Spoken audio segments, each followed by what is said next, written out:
अस्सलामुअलैकुम मैं हूँ आकिब जावेद ख़ान और आप लोग देख रहे हैं मेरा यूट्यूब चैनल एजे के ऑफिशियल। तो दोस्तों आज हम शुरू करते हैं एक न्यू चैप्टर मैनेजमेंट और कॉस्ट अकाउंटिंग का।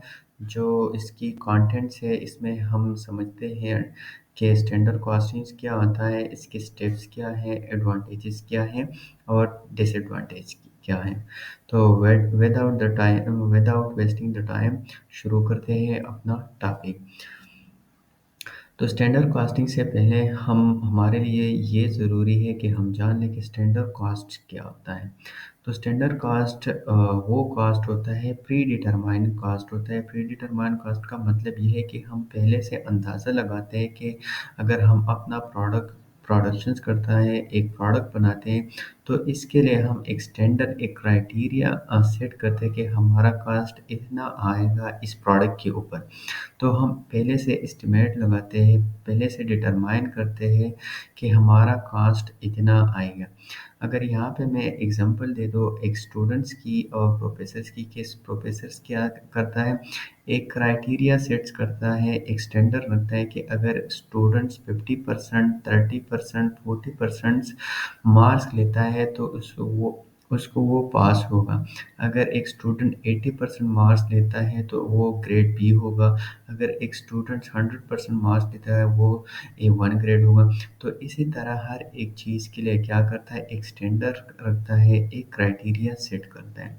तो इसी तरह हम भी ऑर्गेनाइजेशंस कंपनी भी ऐसा करते हैं कि जब भी वो प्रोडक्शंस करता है तो पहले से अपने कॉस्ट को डिटरमाइन करता है कि अगर ये प्रोडक्शंस मैं करूँगा, ये प्रोडक्ट मैं प्रोड्यूस करूँगा तो हमारा कॉस्ट क्या होगा।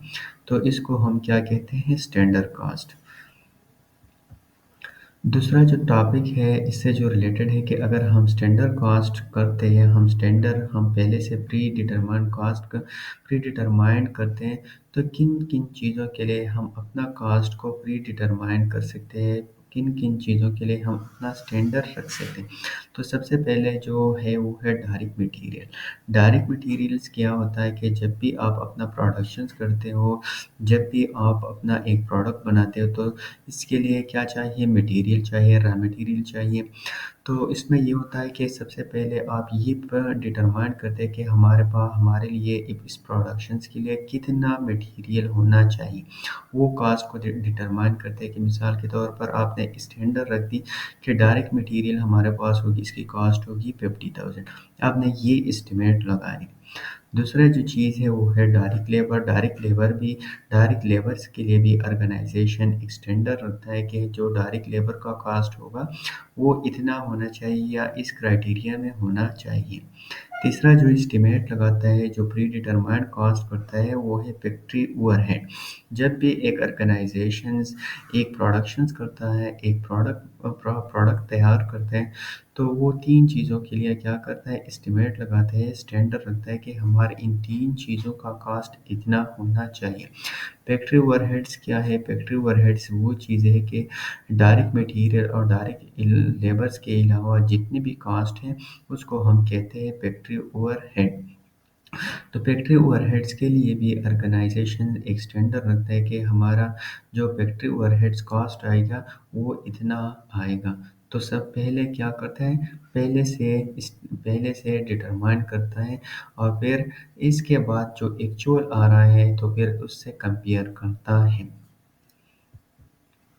अब स्टैंडर्ड कॉस्टिंग्स क्या होता है? स्टैंडर्ड कॉस्टिंग ये एक मेथड्स है, एक स्ट्रेटजीज है, एक टेक्नीक है जिसके ज़रिए ऑर्गेनाइजेशन अपना कॉस्ट को कंट्रोल कर सकता है।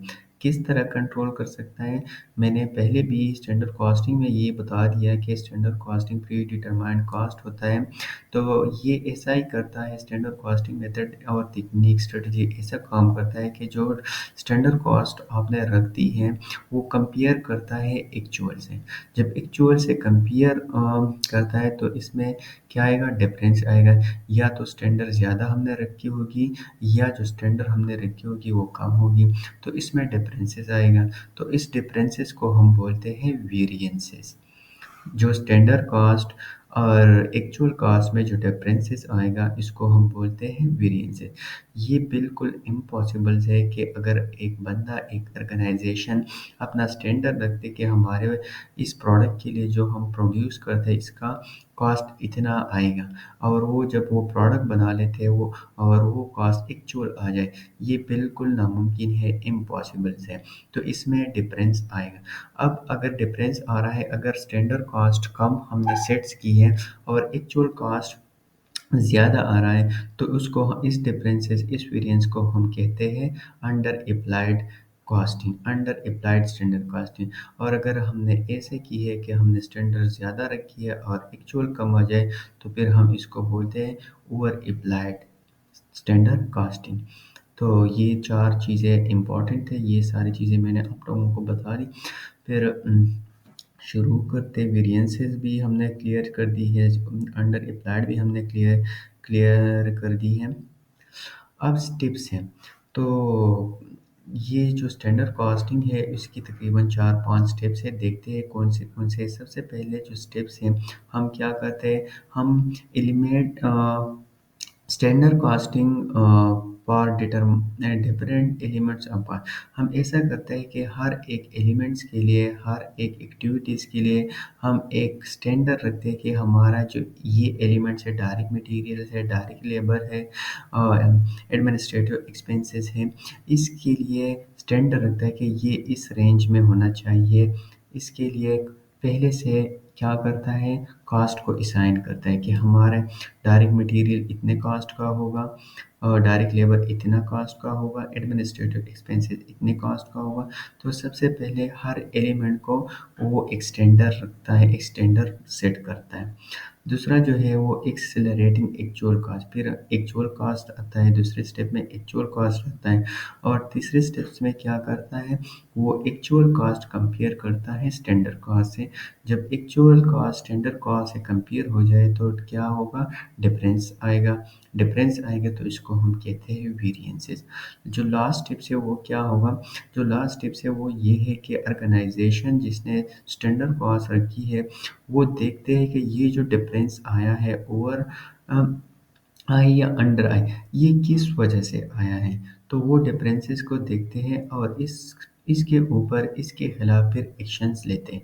कि मिसाल के तौर पर अगर स्टैंडर्ड हमने ज़्यादा रखी थी और एक्चुअल कम आया है, तो फिर ये देखते हैं कि एक्चुअल क्यों कम आया। आया उन लोगों प्रोडक्शंस की जो लोग हैं, प्रोडक्शंस की जो एम्प्लॉयज़ हैं, उन्होंने क्वालिटीज़ के ऊपर कंप्रोमाइज़ की है या कोई और काम की है। तो वो देखते हैं कि ये जो एक्चुअल कम आया है, क्यों कम आया है। और दूसरी जो बात है, अगर हमने स्टैंडर्ड कम रखी है और एक्चुअल ज़्यादा आ जाए, तो फिर भी ऑर्गेनाइजेशन जो प्रोडक्शंस की टीम्स है वो एक्शंस लेते हैं कि हमारा प्रोडक्ट, हमारा जो कॉस्ट है वो स्टैंडर्ड से क्यों ऊपर चला गया। तो फिर भी वो एक्शंस लेते हैं और अपना कॉस्ट को कंट्रोल करता है। अब एप्लीकेबिलिटी का मतलब ये है कि जो स्टैंडर्ड कॉस्टिंग मेथड है, ये कौन से ऑर्गेनाइजेशंस के लिए प्रॉफिटेबल है, कौन से ऑर्गेनाइजेशंस के लिए बेटर है। तो ये उन ऑर्गेनाइजेशंस के लिए बेटर है, प्रॉफिटेबल है, जो रिपीटेटिव प्रोडक्ट्स बनाते हैं इन नेचर में। जो एक प्रोडक्ट अगर उसने एक बार बना ली, वो दूसरी बार भी बना दे, तीसरी बार भी बना दे, तो इसके लिए ये क्या है, प्रॉफिटेबल और बेटर है। तीसरा मिसाल के तौर पर अगर मैं एग्जांपल दे दूँ सीमेंट्स कंपनी का, स्टील्स का, शुगर का, तो वो रिपीटेटिव इन नेचर प्रोडक्ट्स है, तो इसके लिए स्टैंडर्ड कॉस्टिंग बहुत ज़्यादा मैटर करता है कि वो अपना कॉस्ट पहले से असाइन करता है, पहले से डिटरमाइन करता है कि हमारा जो प्रोडक्शंस हम करते हैं इसके ऊपर इतना कॉस्ट आएगा। दूसरी जो चीज़ है जॉबिंग इंडस्ट्री, उसके लिए ये प्रॉफिटेबल नहीं है। वो कंपनी जो प्रोडक्ट्स बनाते हैं, डिफरेंट प्रोडक्ट्स बनाते हैं बेस्ड ऑन ऑर्डर, जो सेम प्रोडक्ट्स नहीं बनाते, तो उसके लिए ये बेटर नहीं है, क्योंकि उसको पता भी नहीं होता कि हमारे जो ये प्रोडक्ट्स है इसके ऊपर कितना डायरेक्ट मटेरियल आएगा डायरेक्टली, तो इसके लिए ये प्रॉफिटेबल नहीं है। अब स्टैंडर्ड कास्टिंग की एडवांटेजेस क्या हो सकती है? तो स्टैंडर्ड कास्टिंग जो इसकी एडवांटेजेस ये है, फर्स्ट जो एडवांटेज है वो इफ़ेक्टिव कॉस्ट कंट्रोल। मैंने आप लोगों को पहले ये बताया है कि ये एक कॉस्ट कंट्रोल मेथड है। कॉस्ट कंट्रोल मेथड्स ये है कि वो एक्चुअल कंपेयर करता है स्टैंडर्ड से। तो अगर आपको स्टैंडर्ड आपने एक क्राइटेरिया सेट की है कि हमारा कॉस्ट इसमें विदिन इसमें चाहिए और वो ऊपर चला गया है, तो फिर आप क्या कर सकते हैं, वो कंट्रोल कर सकते हैं। रीज़न फाइंड कर सकते हैं कि ये कॉस्ट क्यों ऊपर चला गया और ये कॉस्ट क्यों कम आया है। तो ये एक कॉस्ट कंट्रोल मेथड है, ये इसकी एक एडवांटेज है। दूसरा जो एडवांटेज है वो है हेल्प एंड प्लानिंग। आप पहले से जो प्लानिंग करते हैं, जो प्रोडक्शंस के लिए जो प्लानिंग करते हैं, इसमें ये बहुत ज़्यादा हेल्प देते हैं, क्योंकि ये पहले से अगर आप प्लानिंग करते हो कि हाँ, हमारे लिए इतना रॉ मटेरियल चाहिए कि इसकी कितना कॉस्ट होगा, हमारे डायरेक्ट लेबर्स का कितना कॉस्ट होगा, तब ये प्लानिंग में बहुत ज़्यादा हेल्प देता है। तीसरा जो है प्रोवाइड इंसेंटिव्स का मतलब ये है कि मिसाल के तौर पर अगर आपने स्टैंडर्ड रखी है और जो एम्प्लॉइज़ हैं उन्होंने अच्छे से काम की है और स्टैंडर्ड के अंदर उन्होंने अपने प्रोडक्शंस कंप्लीट किए, तो इसको इंसेंटिव्स मिलेगी कि बिल्कुल उन्होंने अच्छी सी परफॉर्मेंस दी है ऑर्गेनाइजेशन को, उनको इंसेंटिव मिलना चाहिए। और अगर कोई ऑर्गेनाइजेशन जो एम्प्लॉइज़ है उन्होंने अपने स्टैंडर्ड से बहुत ज़्यादा ऊपर प्रोडक्शंस की जो एक्चुअल कॉस्ट आया है वो बहुत ज़्यादा हाई आया है स्टैंडर्ड से, तो फिर उसको पनिशमेंट्स मिलेगी या उन्होंने क्या गद्दारी की है, क्या हुआ, किस वजह से ये जो कॉस्ट ऊपर चला गया है, इसकी रीज़न्स क्या होगी। तो वो रीज़न फाइंड करती है और इसके ऊपर फिर एक्शंस लेता है। तीसरा जो चौथा जो एडवांटेजेस हैं वो है एलिमिनेट वेस्ट का मतलब ये है कि इस ये फाइंड करता है कि जितनी भी हमारे वेस्टेज ऑफ रिसोर्सेज हो रहा है, तो वो कंट्रोल करता है ताकि हमारे जो एक्चुअल कॉस्ट आएगा वो स्टैंडर्ड के अंदर आ जाए। तो इस वजह से वो क्या करता है, जो वेस्ट ऑफ मटेरियल्स है वो भी कंट्रोल करता है। फैसिलिटेट कोऑर्डिनेशन, और ये क्या करता है, जितने भी कोऑर्डिनेशन से एम्प्लॉइज़ के दरमियान और इसके साथ मटेरियल के साथ जो एम्प्लॉई का रिलेशंस होता है वो क्या करता है, कोऑर्डिनेट करता है।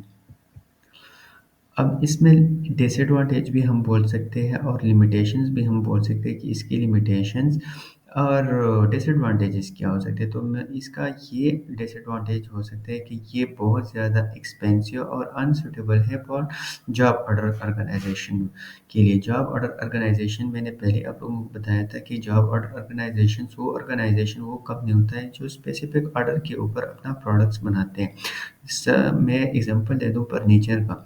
तो अगर आप लोग फर्नीचर का ऑर्डर देते हो, तो अगर फर्नीचर वाला ऐसा नहीं करता कि हर बंदे के लिए, हर क्लाइंट के लिए सेम फर्नीचर बनाते हैं। जब जो फर्नीचर का ऑर्डर देता है, हर बंदा अपना हिसाब से अपना ऑर्डर देता है और इस हिसाब से वो अपना ऑर्डर कंप्लीट करता है, तो ये उनके लिए बेस्ट और सूटेबल्स नहीं है। दूसरा जो डिसएडवांटेज है वो ये है कि जब भी इन अगर अनरिलायबल इंफॉर्मेशन, अनरिलायबल स्टैंडर्ड्स हमने रखी है, तो ये बहुत ज़्यादा मिसलीडिंग करेंगे। अगर आपने अनरिलायबल स्टैंडर्ड रखी है और वो एक्चुअल नहीं आ रहा, एक्चुअल इससे मैच नहीं हो रहा, तो ये बहुत ज़्यादा मिसलीडिंग कर रहे हैं और डिसीजन में बहुत ज़्यादा इम्पैक्ट हो, हम अपना डिसीजन गलत ले सकते हैं। तो ये मेरे ख़्याल में जितने भी टॉपिक्स थे शॉर्ट्स हमने बता दी हैं। बाकी अगर किसी का कोई क्वेश्चन्स है, कोई क्वेरी है, तो वो अपना कमेंट सेक्शन में बता सकते हैं। Thank you so much.